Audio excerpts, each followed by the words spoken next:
Today I'm watching Buffy the Vampire Slayer Season 2, Episode 18. Episode 17 was a really big episode. Miss Calendar died, which still sounds very strange to say. Angel killed her and then put her in Giles's home, and just a lot to deal with, a lot to process from that episode. I'm hoping this episode picks up shortly after where the last episode ended, and they don't skip it or, you know, move on and we don't talk about this for till the end of the season or something like that. I'm curious to see what's going to happen with Giles, and if he goes into the police station, what that looks like, if he's going to end up in jail temporarily, considering there was this body found in his house. Obviously very suspicious. To me, the last episode was a turning point for the character formerly known as Angel, now Angelus.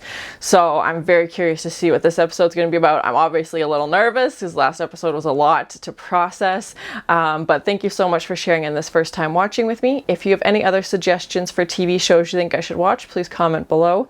And if you're ever curious about what gear I use or what's on the bookshelf, I've included a link in the description. And if you want to have a say in what movies or TV shows I watch, be sure to join Patreon. And as always, please like, comment, and subscribe to this channel, and check back often for more awesome content.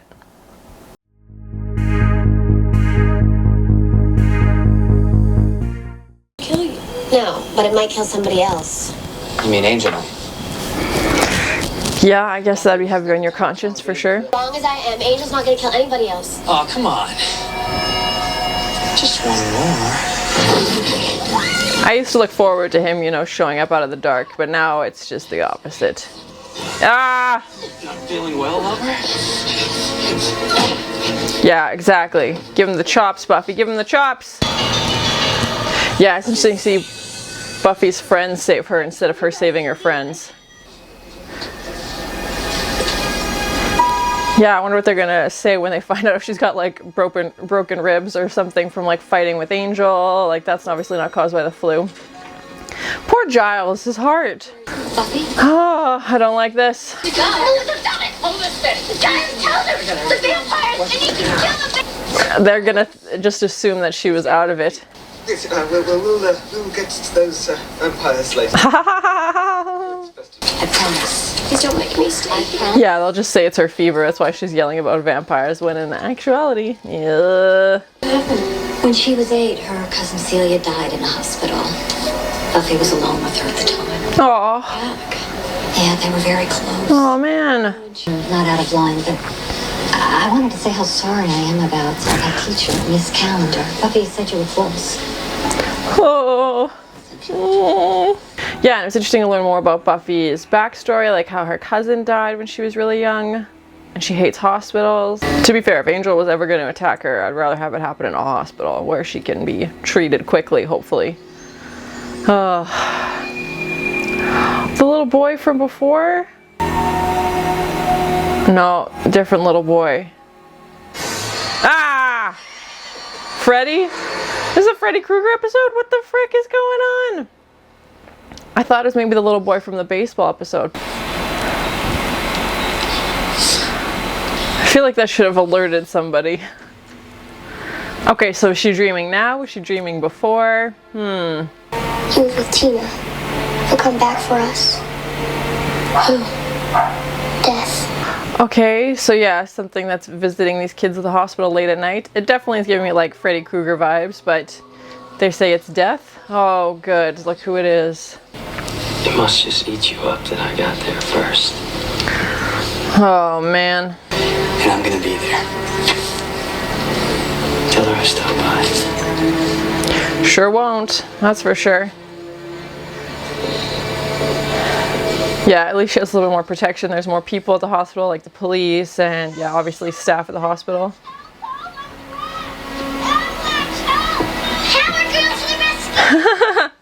Aww. I like these Buffy flashbacks. They're so cute. Simpler times. Thank you, Power Girl. You're Power Girl. Yeah, I'm assuming this is her cousin. Hidden faces. So the kids might be afraid of a regular person? Yeah. A weird doctor. Yeah, exactly. What was his name now? Let's look him up. Yeah, if he's doing some kind of experimental treatments. Fear is for the weak. That's my motto. Either that or live in the now. Haven't decided yet. He's a real live, laugh, love guy. What's that? Sometimes they die.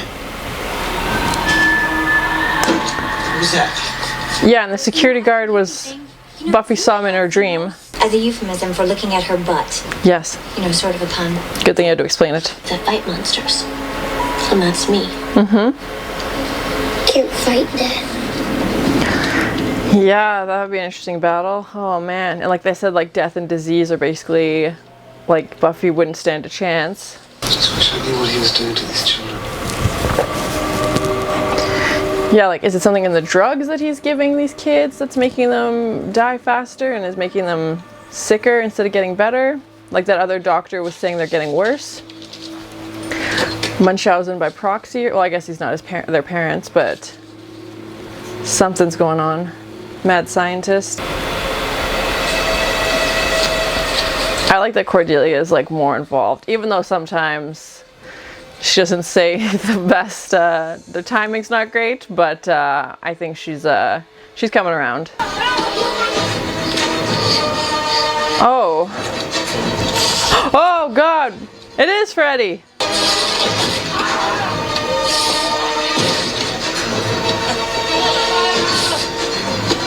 He's not going for the kids this time, he's going for the doctor. Yeah, oh my gosh. Oh, and yeah, if only the kids can see him, he's invisible to adults. So bizarre. Bye!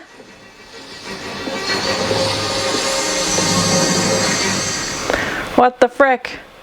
Okay, so it's not, I mean, the doctor's obviously doing something sketchy, but then there's also this other monster. Ooh, looks like I interrupted a secret meeting. Haha! You sure didn't. Honey, I just talked to the doctor and she said I can take you home. But now she wants to stay. No. I'll check Backer's office, see if I can find any post-its marked why a monster might want me dead. Sounds like It's always good to label things, yes, yes. I didn't know what it means, so well. Oh, yeah, I'm good at medical stuff since Xander and I used to play doctor all the time. Mom, why? How did you play doctor? I never have. Nothing to explore there. Now, finding out who this thing is takes priority. Cordy, you should go join us. Why do I have to have? Oh, whoops. Good thinking. I could do the research assistant. Let's go, tact guy. Yeah, I don't feel like Giles likes Xander or Cordelia very much. Okay, yeah, so if it's not the doctor, maybe it's the security guard.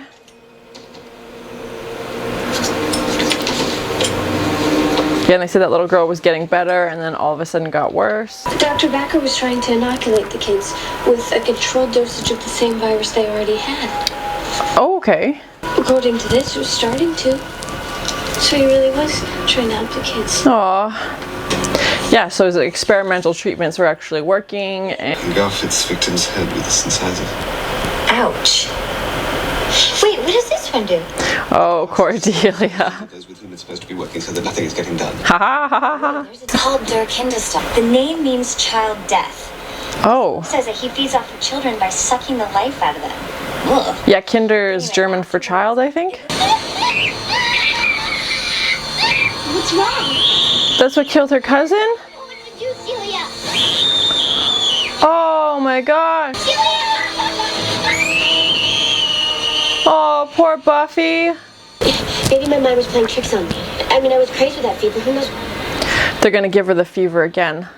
Oh, yeah, because the doctor had the, oh man, he had the virus. And then she'll be able to see it. Well, that's a wacky plan.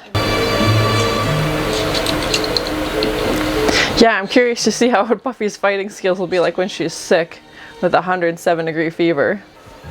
And all the kids ran away because he hangs out in this ward. Yeah, and she said it sucks the life out of them.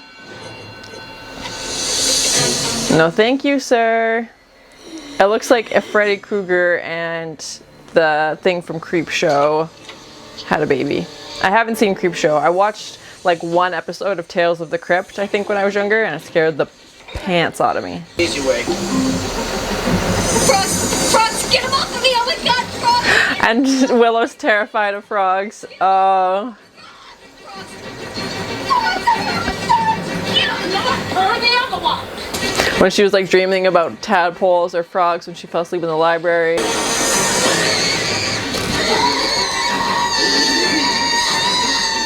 Oh god, his teeth are on the outside of his face. Whoa! Oh my god! His eyeballs are sucking the life out of him? Yeah, bonks indeed. That was like legit scary. I think that's like the scariest monster we've seen in a long time.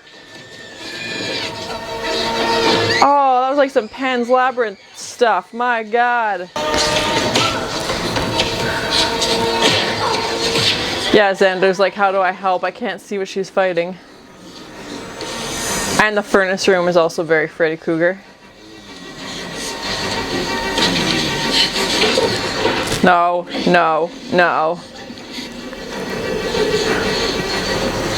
Oh my god, not again. Ugh. Yikes. Yeah, Buffy's stronger than the kids. And his teeth are literally like outside his mouth. Peanut butter and jelly, without the crust. Just the way you like it. And the juice? 2 parts orange, 1 part grapefruit. Oh my. Fancy restaurant. Oh.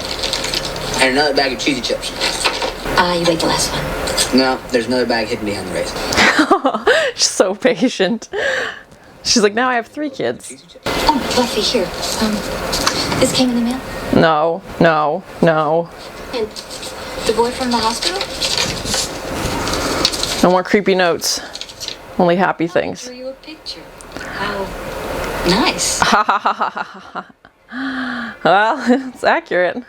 So that was my first time watching Buffy the Vampire Slayer Season 2, Episode 18.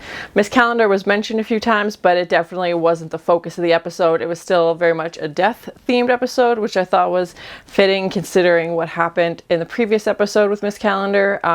Buffy is sick with a cold and she ends up in the hospital, and it's one of the rare moments where we see Buffy being down and her friends are kind of picking her up when it's usually her saving her friends.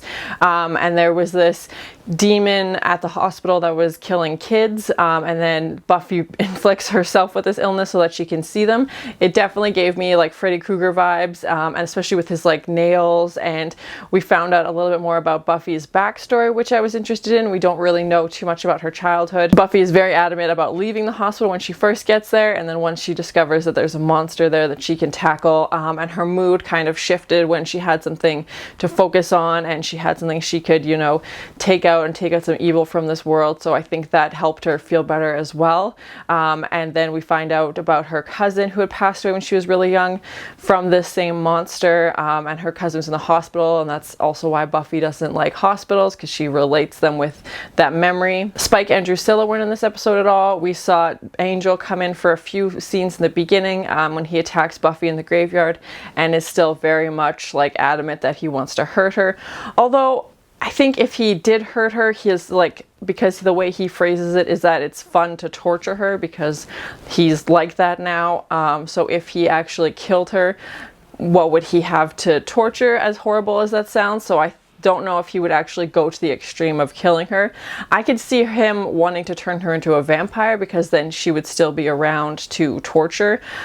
Please no spoilers. Again, I'm just speculating, but that's kind of where I could see it going if he stays this way and his soul doesn't get reinstated. And then Giles has to deal with working with Cordelia, which I don't think we've seen them have a ton of on-screen interactions that have gone well. Usually he's annoyed with Cordelia and Xander, and they're still together in this episode as well. But Cordelia was helping him out as Xander was, as obviously I think it's safe to say he still has feelings for Buffy. He was not leaving the hospital. He was like permanent watchdog.